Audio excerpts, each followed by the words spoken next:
Hi, കിടുക്കി പാഠത്തിൻ്റെ വിശദമായ explanation കഴിഞ്ഞ വീഡിയോയിൽ ചെയ്തിരുന്നു. ഇന്ന് പരീക്ഷയ്ക്ക് പ്രധാനപ്പെട്ട ചോദ്യങ്ങളും കഥാപാത്ര രചനയും സംഭാഷണ രചനയും ഡയറി കുറിപ്പും കത്ത് രചനയും പഠിക്കാം. നമുക്കാദ്യം ക്വസ്റ്റ്യൻ ആൻസേഴ്സ് നോക്കാം. 1 മാർക്ക് ക്വസ്റ്റ്യൻസ്. खिड़की किसकी रचना है?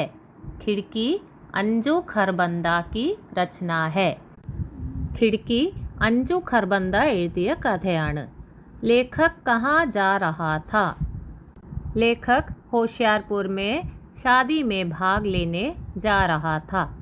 എഴുത്തുകാരൻ ഹോഷിയാർപൂരിലെ ഒരു വിവാഹത്തിൽ പങ്കെടുക്കാൻ പോവായിരുന്നു. लेखक ने किस कोच में यात्रा की? लेखक ने जनरल कोच में यात्रा की. എഴുത്തുകാരൻ ജനറൽ കോച്ചിലാണ് യാത്ര ചെയ്തത്. पत्नी ने कितनी शॉलें खरीदी? पत्नी ने 5 शॉलें खरीदी. ഭാര്യ 5 ഷോളുകൾ വാങ്ങി. लेखक को किसकी याद आई? लेखक को अपने पिता की याद आई. എഴുത്തുകാരന് തൻ്റെ അച്ഛനെ ഓർമ്മ വന്നു. 2 മാർക്ക് ക്വസ്റ്റ്യൻസ് നോക്കാം. युवती का गला क्यों रुंध गया? पत्नी ने बहुत कम कीमत लगाई, इससे युवती दुखी हो गई और उसका गला रुंध गया. ഭാര്യ വളരെ കുറഞ്ഞ വില പറഞ്ഞപ്പോൾ യുവതി വിഷമിച്ചു. അതുകൊണ്ടാണ് അവളുടെ ശബ്ദം ഇടറിയതും കണ്ണുകൾ നിറഞ്ഞതും. लेखक को अपने पिता की याद क्यों आई? युवती की आंखों में लेखक ने वही संघर्ष और दुख देखा जो उसने अपने पिता की आंखों में देखा था. യുവതിയുടെ കണ്ണുകളിലെ കഷ്ടപ്പാടും വിഷമവും കണ്ടപ്പോൾ എഴുത്തുകാരന് തൻ്റെ അച്ഛനെ ഓർമ്മ വന്നു. പത്നി ക്യാ സോച്ച് രഹി थी? पत्नी क्या सोच रही थी? पत्नी सोच रही थी कि उसे और मोल भाव करना चाहिए था. ഇനിയും കുറച്ച് വില പേശാമായിരുന്നു എന്നാണ് ഭാര്യ ചിന്തിച്ചത്. 4 മാർക്ക് ക്വസ്റ്റ്യൻസ് നോക്കാം.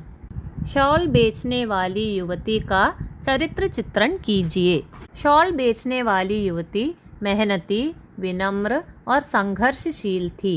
वह शॉल बेचकर अपना जीवन चलाती थी. उसकी आर्थिक स्थिति अच्छी नहीं थी.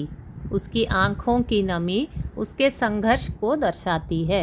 ഷോൾ വിൽക്കുന്ന യുവതി കഠിനാധ്വാനിയും വിനയമുള്ളവളും ജീവിത സമരങ്ങൾ നേരിടുന്നവളുമായിരുന്നു. ഷോളുകൾ വിറ്റാണ് അവൾ ജീവിതം മുന്നോട്ട് കൊണ്ടുപോയത്. അവളുടെ കണ്ണുകളിലെ വിഷമം അവളുടെ കഷ്ടപ്പാടുകളെ വ്യക്തമാക്കുന്നു. ലേഖക് കോ അപ്നെ പിതാ കി യാദ് ക്യൂ ആയി?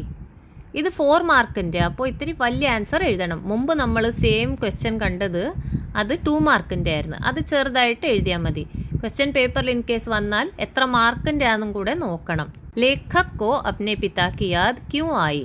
शॉल बेचने वाली युवती की आंखों में लेखक ने वही दुख और संघर्ष देखा जो उसने अपने पिता की आंखों में देखा था.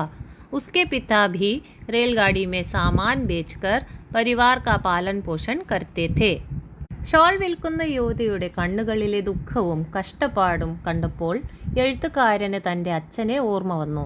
അദ്ദേഹത്തിൻ്റെ അച്ഛനും ട്രെയിനിൽ സാധനങ്ങൾ വിറ്റാണ് കുടുംബം പോറ്റിയിരുന്നത്.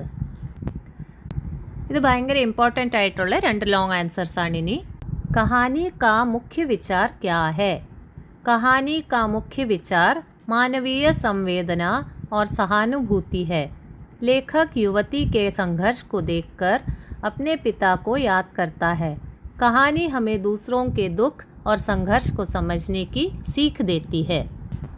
ഈ കഥയുടെ പ്രധാന ആശയം മനുഷ്യസ്നേഹവും സഹാനുഭൂതിയുമാണ്. യുവതിയുടെ കഷ്ടപ്പാടുകൾ കണ്ടപ്പോൾ എഴുത്തുകാരന് തൻ്റെ അച്ഛനെ ഓർമ്മ വന്നു. മറ്റുള്ളവരുടെ ദുഃഖവും പ്രയാസങ്ങളും മനസ്സിലാക്കണമെന്ന സന്ദേശമാണ് കഥ നൽകുന്നത്. खिड़की शीर्षक की सार्थकता स्पष्ट कीजिए. खिड़की शीर्षक बहुत सार्थक है. यह केवल रेलगाड़ी की खिड़की नहीं है. इसी खिड़की से बाहर देखते हुए लेखक युवती को देखता है और अपने पिता को याद करता है. खिड़की लेखक को उसकी स्मृतियों और भावनाओं से जोड़ती है. खिड़की എന്ന തലക്കെട്ട്, അതായത് ടൈറ്റിൽ, വളരെ അനുയോജ്യമാണ്. ഇത് ഒരു സാധാരണ ട്രെയിൻ ജനൽ മാത്രമല്ല. ഈ ജനലിലൂടെ നോക്കുമ്പോഴാണ് എഴുത്തുകാരന് യുവതിയെ കാണാനും തൻ്റെ അച്ഛനെ ഓർക്കാനും കഴിയുന്നത്. അതിനാൽ ഈ തലക്കെട്ട് വളരെ അർത്ഥവത്താണ്.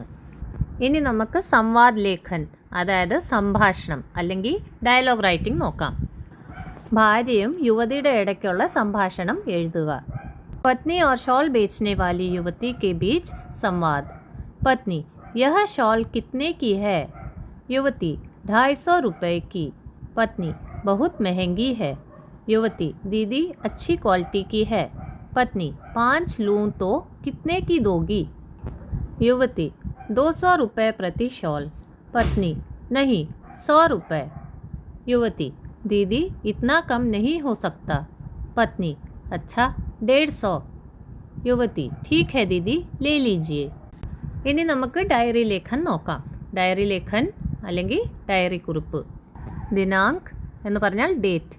आज रेलगाड़ी में एक शॉल बेचने वाली युवती मिली. उसकी आंखों में दुख और संघर्ष साफ दिखाई दे रहा था.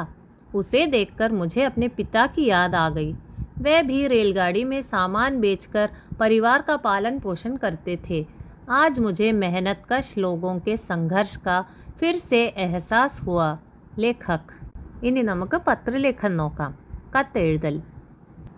अपने मित्र को पत्र लिखकर खिड़की कहानी का संदेश बताइए. प्रिय मित्र, सब प्रेम नमस्कार.